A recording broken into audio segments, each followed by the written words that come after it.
నమస్తే, welcome to RP7 TV news. Warangal, Nalgonda, Khammam MLC అభ్యర్థి ఏనుగుల రాకేష్ రెడ్డికి మొదటి ప్రాధాన్యత ఓటు వేసి భారీ మెజార్టీతో గెలిపించాలని అన్నారు.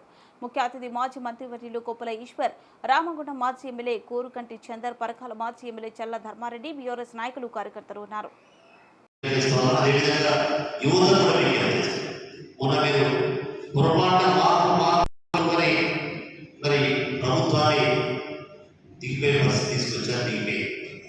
నేను యువతతో నేను మేలుకోవాలి, మన మార్పు నేను మేలుకోవాలి. మేలుకొని మరి తెలంగాణ రాష్ట్రానికి మరి భవిష్యత్తు చూపించాల్సిన మీరు ఈసారి మార్పు అనేది మేలుకొని కోరుకోమంటున్నాడు. అది ఎలా ఉండాలంటే ఎవరైతే బాగుంటుంది. రేపు ప్రశ్నించే ఒక విద్యార్థి నాయకులుగా, ఒక యువకుడిగా వచ్చినటువంటి రేవంత్ రెడ్డి, రాకేష్ రెడ్డి మాత్రమే గెలిపించాలని విజ్ఞప్తి చేస్తాము. మరి రాకేష్ రెడ్డి గారు కూడా మన ప్రాంతంలో మన నియోజకవర్గం దాదాపు పాల్గొన్నటువంటి అసంకృతి మండలం వాళ్ళు పాడతారు. పూర్తి స్థాయిలో మన నియోజకవర్గాలు కూడా మన సాయం జరుగుతుంది. ఆ పిల్లవాడు ఎమ్మెల్సీగా ఉంటే ఖచ్చితంగా నా తోడు నాకు కూడా వస్తాడు. మనకున్న సమస్యలపైన ఇక్కడే లోకల్గా ఉంటాడు కాబట్టి మనకు కూడా తోడుగా ఉంటాడు. నేను వర్గాల విద్యార్థి సంఘాలు మరి గ్రాడ్యుయేట్ సంఘాలు కూడా విజ్ఞప్తి చేస్తూ మంచి మెజార్టీ చర్చలో ముందు పోవాలని కోరుకుంటా ఉన్నా. పెద్దలు గౌరవనీయులు ఉద్యోగం కోసం డిగ్రీ పూర్తి చేసుకుని వెయిట్ చేస్తున్నటువంటి అదేవిధంగా ఉద్యోగం కావచ్చు చాలా మంది ఈ ఎన్నికలలో పాల్గొనేటువంటి అవకాశం పక్కా రేవంత్ రెడ్డి ప్రభుత్వం యువకులను, నిరుద్యోగులను నట్టేటువంటి నమ్మి మోసం చేసేటువంటి ప్రభుత్వంగా మనం చూడవచ్చు. ఎందుకంటే నమ్మి నిజంగానే కేసీఆర్ గారి గొప్పగా చేస్తారు కావచ్చు అని అనుకున్నారు. నిజంగా కేసీఆర్ గారు ఉన్నప్పుడు ఉద్యోగ అవకాశం జరగదా అంటే గొప్పగా జరిగినాయి. ఉద్యోగాల కల్పన జరిగింది, ఉద్యోగాల సృష్టి జరిగింది, 2 లక్షల పైకి ఉద్యోగాలు ఇచ్చేటువంటి ఏర్పాటు జరిగింది. ఐటీ రంగంలో కేటీఆర్ గారి నాయకత్వంలో అనేక లక్షల ఉద్యోగాలు క్రియేషన్ జరిగింది. అనేక పెట్టుబడులు వచ్చాయి, అనేక పరిశ్రమలు వచ్చాయి. ఇవన్నీ కూడా మరి లక్షల మంది యువకులకు జీవితాన్ని ఇచ్చినటువంటి ప్రభుత్వం కేసీఆర్ గారి ప్రభుత్వం. ఆయన రేవంత్ రెడ్డి ప్రభుత్వం వచ్చిన తర్వాత నట్టేయడం వచ్చినటువంటి ప్రభుత్వం.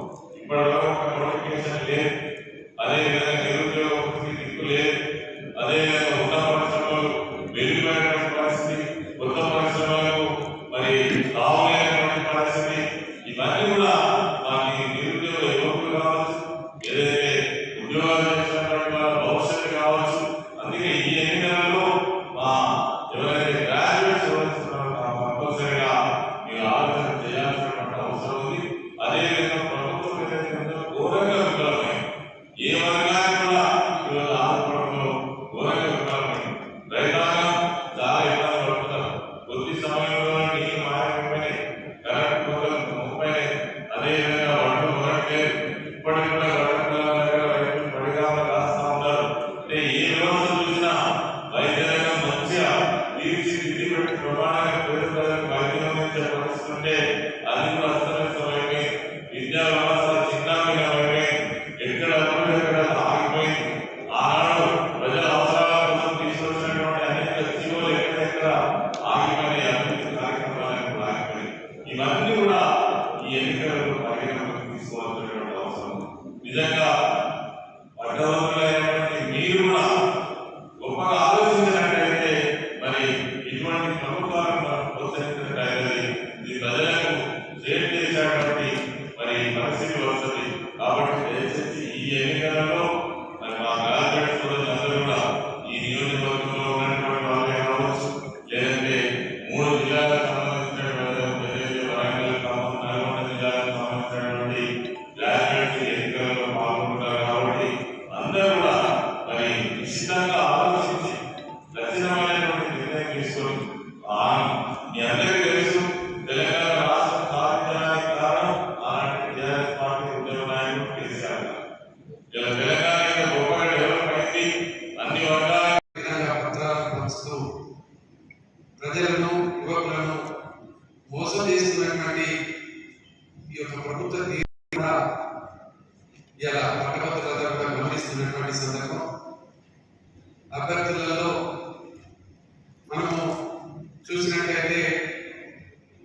కాంగ్రెస్ అభ్యర్థి ప్రకటించిన తర్వాతనే వాళ్ళ విధానం, వాళ్ళ ఆలోచన ఏ విధంగా ఉన్నదో, వారి పార్టీ వైఖరి ఏ విధంగా ఉంటుందో అనేది కూడా చెప్పినట్టుగా చెప్పినారు. మోసాల పుట్టగా ఉన్నటువంటి తీర్మానాలను అభ్యర్థిగా ప్రకటించడం చూస్తేనే ఎలా పట్టభద్రులందరూ కూడా ఆశ్చర్యపోతున్నటువంటి పరిస్థితి ఉంది. అందుకోసమే ఈ సందర్భంలో మన నాయకత్వం అంతా కూడా ఒక అంకుటితమైనటువంటి దీక్షతో ఈ యొక్క ఎన్నికలలో పనిచేస్తూ ఉన్నారు. అందరికీ పేరు పేరున హృదయపూర్వకమైనటువంటి కృతజ్ఞతలు ప్రత్యేకంగా తెలియజేస్తూ, ఈ ఎన్నికలలో 6 నెలల్లో వాళ్ళ పరిపాలనను చూసి చిరరించుకున్నటువంటి ప్రజలు పట్టభద్రులు ఈరోజు నాకు ప్రశ్నించేటువంటి గొంతుకు కావాలి. ఈ 6 నెలల్లో ఒక నోటిఫికేషన్ ఇవ్వకపోతే కూడా ఎవరు కూడా ప్రశ్నించేటువంటి పరిస్థితి లేదు. ఇలా ఈ పట్టభద్రుల ఎన్నికలలో మన బీఆర్ఎస్ పార్టీ అభ్యర్థిని గెలిపించినట్లయితే ఈ ప్రభుత్వాన్ని ప్రశ్నించి నోటిఫికేషన్లు జారీ చేసేటువంటి విధంగా ఈ యొక్క శాసన మండలిలో ప్రశ్నించగలిగినటువంటి విశ్వాసం ఇలా పట్టభద్రులలో కలిగింది. ఈ సందర్భం మీరందరూ ఈ 2 రోజుల పాటు చాలా గొప్పగా పనిచేయాల్సినటువంటి సందర్భం కాబట్టి ఈ సందర్భంలో పాత్రికేయ మిత్రుల ద్వారా పట్టభద్రులందరికీ కూడా నేను విజ్ఞప్తి చేస్తా ఉన్నాను. ఈరోజు తెలంగాణ రాష్ట్రంలో జరుగుతున్నటువంటి పరిపాలనను కళ్ళారా చూస్తా ఉన్నారు. ఈ సందర్భంలోనే మన చైతన్యాన్ని, మన పట్టుదలను ఎలా మనం ఇన్ని రోజుల యొక్క తెలంగాణ రాష్ట్రం కోసం ఏ విధంగా అయితే మాకు అనేక విధాలుగా ఉపాధి ఉద్యోగ అవకాశాలు దొరుకుతాయని ఆశపడము, ఆ విధంగా ఇలా ప్రశ్నించేటువంటి కొత్తగా ఈ యొక్క ఎమ్మెల్సీ ఎన్నికలలో గెలిపించుకొని ఈ యొక్క ప్రభుత్వాన్ని నిలదీసి ప్రశ్నించేటువంటి రాకేష్ రెడ్డిని గెలిపించి బీఆర్ఎస్ పార్టీ నాయకత్వంలో చాలా గొప్ప అభివృద్ధి సంక్షేమ కార్యాచరణ నడిచినటువంటి విషయాన్ని ఈ ఎన్నికల ద్వారా తెలియజేసి రాకేష్ రెడ్డి గారిని గెలిపించి ఈ యొక్క ప్రాంతంలో ఉన్నటువంటి యువకులు పట్టభద్రులందరూ కూడా కేసీఆర్ గారు మీ పక్షాన ఉన్నామని తెలియజేయాలని సందర్భంగా పట్టభద్రులందరూ కూడా నేను విజ్ఞప్తి చేస్తూ ఈ యొక్క కార్యక్రమంలో పాల్గొంటున్న ప్రతి ఒక్కరికి కూడా కృతజ్ఞతలు తెలియజేస్తాం. అందరూ ఇక్కడ కూర్చోండి.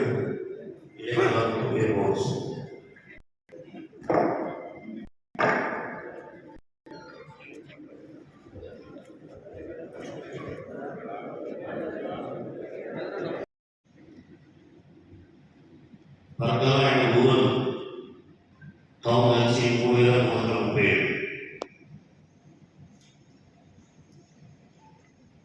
నడిగూడ 450 జిల్లా వరంగల్ 15 డివిజన్ 651 ఈస్కోన మండలం ప్లస్ 15 డివిజన్ 16 డివిజన్ కలిసి 2,952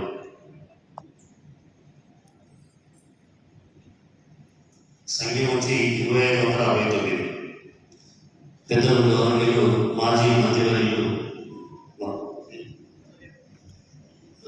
కుప్పల ఈశ్వర్ గారిని మాట్లాడుతూ గౌరవనీయులు మాజీ శాసన